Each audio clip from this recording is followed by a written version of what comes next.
Hello, I hope everyone is doing well. This is Bill Croft, Executive Director of the North Carolina Respiratory Care Board. This lecture is actually on reporting requirements for supervisors and managers of respiratory care in North Carolina. We've had a lot of questions regarding when should I report, so we decided to put this together to help managers and practitioners decide when it's probably an appropriate time to report something to the board. But here's the bottom line. Anytime you are unsure, you can always reach out to us and we can help walk you through a couple of questions to determine whether anything is reportable. In most cases, we can resolve the case right then and there, or we can then proceed to filing an actual complaint. So let's just move on. So here are some of the learning objectives: to understand the key provisions of Article 38 related to respiratory care, identify the specific reporting requirements for supervisors and managers, recognize the type of violations that must be reported to the board, learn the time frame and process for reporting the violations, and understand the consequences of failing to report violations in a timely manner. So Article 38, which is the Respiratory Care Practice Act, is actually what provides the regulation and oversight for respiratory therapy in North Carolina. There are requirements for reporting we'll talk about in a little bit later, but the purpose of the board is to ensure safe and ethical practice. So in part, preventing someone who's unlicensed from practicing, and then addressing issues of competency as well as violations of the Practice Act with the licensee. One of the other purposes of the board is to, of course, maintain ethical standards, and we have those published on our website if you would like to spend some time looking over our ethics page, and we have a guidance document on that page for you to follow. So basically, Article 38 gives us the framework for safe and effective respiratory therapy in North Carolina. Some key provisions and reporting requirements. So terminations of respiratory care practitioners must be reported if they're terminated for a violation of the Practice Act. And this is what I was saying just a minute ago. If you're unsure, you can always reach out to us to say, ask us, is this a violation of the Practice Act? There is a 15-day reporting time. Some things will be obvious that you need to report, other things will not be obvious. So we'll talk about maybe a couple of examples.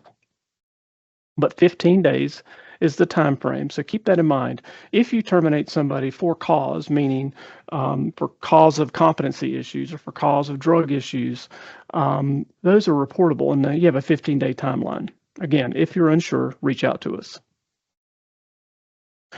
So other key provisions, documentation of the incidents is really important. Document as soon as the event occurs that you're aware of it, because the further you get away from the event, information can get lost very easily, memories fade, and if you don't write it down as soon as possible, key portions of the investigation will have gaps in it and may result in a dismissal of the case. Notification to internal departments. Of course, you have to handle your internal part before you probably call us, meaning you might have to talk to risk management or to the legal team. But keep in mind you have 15 days, so make them aware that you have to report this within 15 days so they can give you an answer. The legal requirements for supervisors and managers, you have the detailed reporting procedures. You should have established an internal process, which I'm sure you do. If you're Joint Commission approved, you probably have this, but just in case you don't, we have run across a few smaller hospitals that don't have an extensive internal process for identifying and documenting and submitting reports. But you should also have part of that policy or part of the culture foster accountability. Supervisors should promote a culture of accountability and transparency, including encouraging opening communications, providing compliance education, and leading by example. The ethical and legal responsibilities. Well, it would be unethical to not report something, and it would be a violation, a legal issue. So supervisors who are aware that someone has been terminated for a competency issue and doesn't report it could themselves have a complaint filed against them. We tend to give you a little bit of leeway when it comes to the exact time of the reporting, but 15 days is really important so we can get onto the investigation and either invite the licensee in to discuss it or take immediate action or to dismiss it. There are consequences of noncompliance. There are potential legal and professional consequences for respiratory care supervisors and managers in North Carolina. That would, of course, be a complaint filed against you for not reporting the event. Some best practices: encourage open communication. Makes sense. Communication is key in healthcare. Provide continuous education on a monthly basis or at least on a quarterly basis. Provide some training on the importance of compliance with the Practice Act. Lead by example. Managers and supervisors should be doing this anyway, but you should encourage your charge and just actually anybody who's under your charge to lead by example. Implement clear policies and procedures. This is probably more or less not a reporting issue as much as the reason things get reported. When policies and procedures are not clear, and we saw a lot of this during COVID, or they changed a lot during COVID, practitioners would get turned in for violating a policy and procedure, which changed on a daily or weekly basis. In those events, of course, we have to use a little bit of common sense and say, well, maybe we don't need to report that because, we changed the policy yesterday and they weren't aware of it. But policy violations in themselves are not reportable. The policy violation, for example, of not showing up on time, or a policy violation of leaving the job, assuming they haven't actually taken a patient load yet, leaving the job and saying, I quit, I'm done, technically are not reportable offense. It's unprofessional, yes, but it's not necessarily reportable. In other words, HR issues are not reportable. There are some crossover issues, and we'll talk about those. Recognize and reward compliance. So when you have practitioners who, of course, some are reluctant to turn in their coworkers for something, it may be to not only the best interest of that practitioner, but also the practitioner that they witnessed doing something, because that person may not even know they did it. So it's something that, we have to be open and honest with ourselves. That are we seeing acts of omission or commission, meaning commission being that they're intentionally doing it and they know they're doing it, where omission is, well, they didn't do something, but they should have. So we need to recognize and reward when our licensees are actually in compliance with everything. So let's talk about a few case profiles. So question is, would you report this as a manager? So the RCP shows up for work and they test positive for THC. One, was it a legal violation? This is the conversation that we'll have when you call. Was it a legal violation? Of course it was. Ethical violation? Of course it was, because using any type of substance to alter mood can potentially be an ethical violation. And of course, because this is also illegal in North Carolina, it's also an ethical violation. And of course, it's a policy violation. That's why you're calling me. And the key here is, was the RCP terminated? If they were terminated, we'd have to find out. That would really be the reason an investigation would be launched. But in other words, if we had a reason to believe, for example, the person went into EAP, and we would still launch the investigation, but the course of action takes a completely different pathway. So, and what was their level of impairment? I mean, there's all sorts of things that come into play here, but it is reportable regardless. If they show up for an interview, even though they're not employed by you, yes, it's reportable, because if they test positive and you cannot hire them because they tested positive, then you wouldn't want that person working for you. Therefore, that should be a reportable event.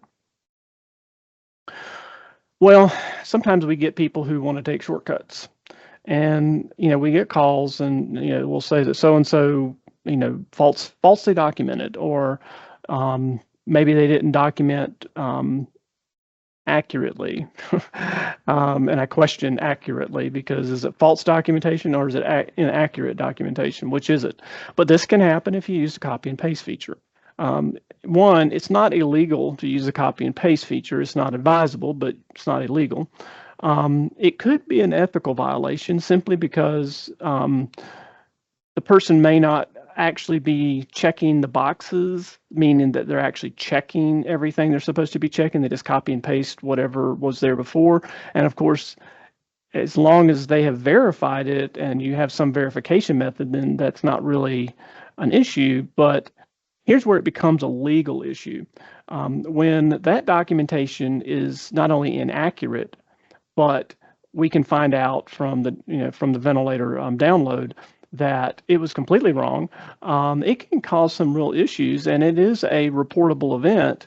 If they intentionally falsely documented, if they were using the copy and paste feature, and that shouldn't be a policy norm, that should be maybe not a norm for anyone who is charting this way, simply because it will result in potentially a lot of false documentation charges. So in this case, when you call, we'll start probably with, well, was the RCP terminated for this event? If so, was it because of the policy violation? If so, then we move it up to, was it legal? Is it now a legal violation? Meaning that they have enough proof, you have enough proof that it wasn't, your policy says that they can't do that, but they did that. And by doing that, by copy and pasting and getting the incorrect information, that is false documentation. It's still not, let's say you didn't terminate them, even though it was a policy violation and you want to report them. So my first question to you is going to be, well, if you didn't terminate them and you have a policy that you say you're going to terminate somebody if they false document, why didn't you terminate them? And they might tell us that, it was an error. Well, an error is not necessarily reportable, but if this is a trend, meaning this error happened at least once a month, or maybe twice a month, or however many times, then yeah, it's a reportable event. This is one of those we'd have to have that conversation. Here's another case for testing positive for substances that impair judgment. Now, the first case we had was THC.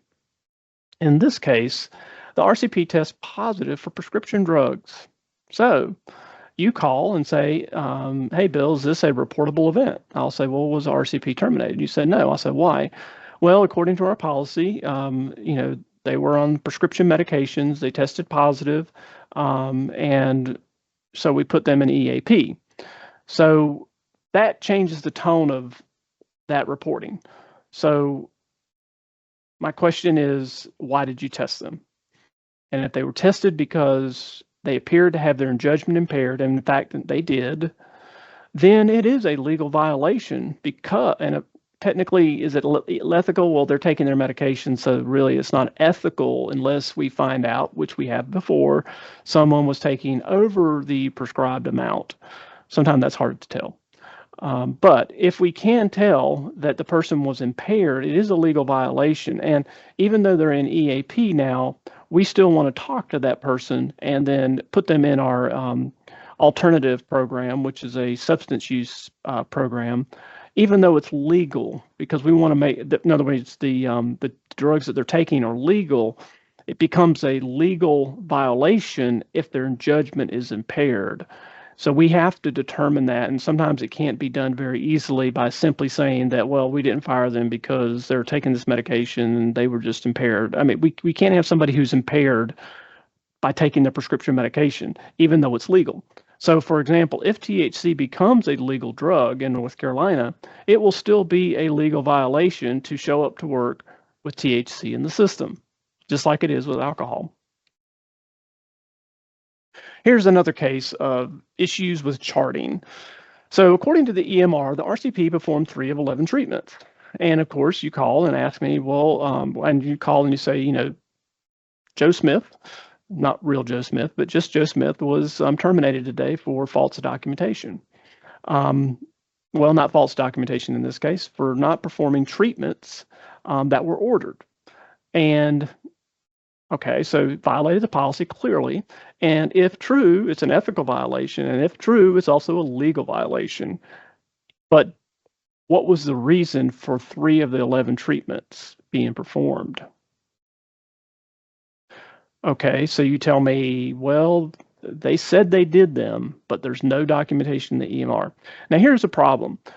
With EMRs, and all the problems you have with technology, and you have a practitioner who's not, this may be a retraining type situation where they thought they hit saved, or maybe they didn't hit save, or I don't know if you have autosave, but they claimed that they did all 3 of the 11 treatments. I mean, excuse me, all 11 treatments, but they only saw documentation for 3, and so you terminated them. It is reportable. And in this particular case, when we investigated it, we found that this individual was not very adept at handling technology like that, the EMR, and it was fairly new to them. It was possibly a retraining issue. So even though it was technically a legal violation, there was no intent to not do that. So we wouldn't really call it ethical violation because there was no intentional act that caused it. It was an unintentional act, but it still was a legal violation. So dealing with that, we may, in some cases, we might do a letter of concern because they're supposed to be competent in how to use the EMR. Sometimes it could be if it was a reprimand, that would have meant that they had some ability to reach out and say, well, why didn't you reach out and talk to your supervisor, about this before, or when you were having trouble with the computer. It varies on how many variables there are in a case, but strictly speaking, if they're terminated, and the reason for their termination is this, they only performed 3 of 11 ordered treatments, and there's no rational reason other than, meaning they had time, but they didn't have codes, they just didn't do them, that would certainly be a legal and ethical violation. Unless, of course, we have a situation where they just forgot to hit save. Okay, so another substance abuse. I think you probably figured this one out because most of you will quickly report somebody for alcohol use. But when we have an RCP test for ETOH and enters the EAP, we have a sort of a different view of this. One, you didn't terminate them, even though it was a policy violation. Your Just Culture policy, you offered them the EAP, they entered the EAP. Still reportable because it's a legal violation to come to work with an alcohol in their system that impairs you. It is also an ethical violation because, again, part of being ethical is also being in your professional life is not being impaired by substances that would alter your judgment. So you're violating the Practice Act when you show up to work with alcohol in your system. So these are things that we need to talk about. So what we would do with somebody who this happened with and they entered EAP is that we would enter them into the alternative program and get them started right away. And this would save them a lot of grief. However, if this person was terminated and it was a serious case of ETOH abuse, it may result in suspension or even revocation. It just depends. There's no way to really tell, but you have to report it regardless, whether it's a voluntary or involuntary. The case of a serious disagreement between coworkers. I was sitting in my office one day and I got a call about 2 RCPs that had an argument and they began shouting at each other. So the manager asked me, is this a reportable event? I said, well, did you terminate either one? I said, no. I said, why? Well, even though they violated our policy, we had arbitration, we determined what the problem was, and we solved the issue. Okay, very good. You don't need to report that. Now, if it results in something else, like violence, then it's a reportable event. The case of forgetting treatment times. Well, maybe it's forgetting treatment times, but either way, the RCP documented visits, patient visits, several seconds apart in the EMR. We've seen various different iterations of this where you have someone who goes and gives all their treatments and then goes and charts, which, some hospitals it may be a policy violation, may not. But the first question I'm going to ask you as a manager is, was the RCP terminated? Okay, so they weren't terminated, but was it a policy violation? Or excuse me, they were terminated. Was it a policy violation? Answer, of course, would be yes, because if you terminated them, it would have to be a policy violation. Because if it's going to be a violation of the Practice Act and a policy violation, you certainly should terminate them. But that's up to your policy and how you handle those kind of things. But anyway, several seconds apart suggests that the person provided concurrent therapy. And maybe that was the policy you fired them for, because it shows that they did concurrent therapy, which in fact we know they couldn't do. If it's just a few seconds apart, they couldn't actually do that. But it raises other issues, other questions. So in this particular case, we invited the practitioner in because it wasn't clear. Well, it was clear based on the documentation that that happened. So what did happen? So we did the investigation. We talked to the manager. We talked to the supervisor. Then, of course, we brought the practitioner in and spoke to them. This individual says to us that she forgot the times. She treated them exactly, but she knew she had to do 8, 12, 4 during the first shift, and so she just charted it 801, 802, 802, etc. So the question then became, okay, so how, if you did those treatments and forgot the time, why did you forget the times? And she said, well, I don't write anything down. And we paused for a second and said, okay, well, you don't write anything down, but you're charting all your patients in the department of wherever they allow you to do it, but you have nothing written down? Correct. So I couldn't remember the times, and that was the excuse for not charting this properly. I said, okay, so if you aren't charting the times because you don't remember them and you're not writing the times down, what were the breath sounds, heart rate, respirations, and pulse ox before and after treatment? Did you write those down? The answer was no.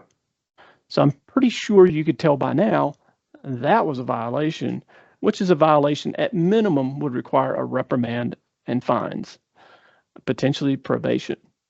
But they really told us that they simply forgot because they didn't write anything down, but yet they went to chart that they did all of these things. Now, if you dig into a policy and you find out that, all they have to do is document the treatment, but not those other things, and that maybe changes things a little bit, but it's not good ethical practice, because it's not good respiratory care to not assess your patients, which that's what she was suggesting. There's no way you can remember 10 or 15 patients, all their breath sounds, heart rate, respirations, and pulse ox, if you're given a treatment 20 or 30 minutes later after you've done should be not concurrent, but especially if you're doing concurrent therapy, which that's a potential violation, you might end up, it would be hard to defend in court that you were able to remember all of that, because memories are not that good. Okay, so we have another case of a serious disagreement between coworkers. This one results in one RCP actually physically hitting another one.